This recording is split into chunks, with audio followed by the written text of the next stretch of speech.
So in this video, I'll be showing you how the Pythagorean Theorem formula works. So as a review, we should know that A and B are our legs, and they are our legs because they are adjacent or closest to our 90-degree right angle. And we should know that our C is our hypotenuse because it is on the opposite side of our 90-degree right angle.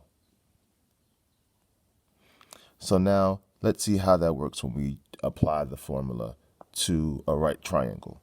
So if I drew another right triangle,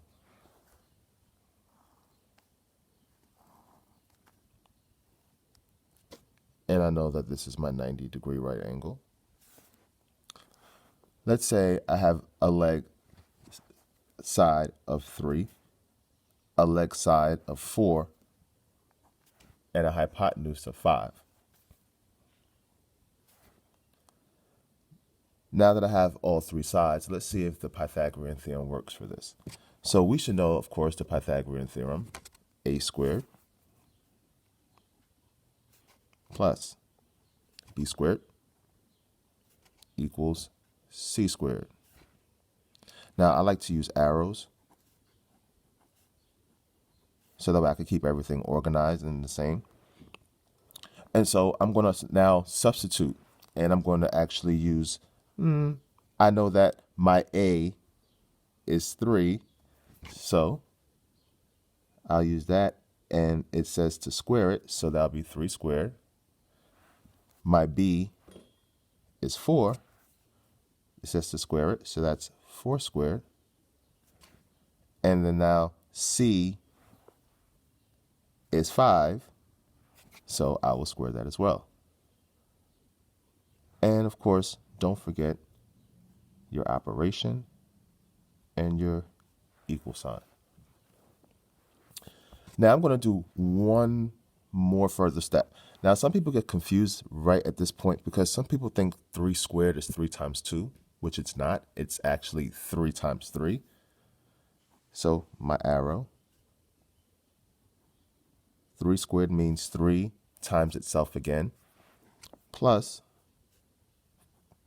4 squared, which is 4 times itself again, which equals 5 squared, which is 5 times what?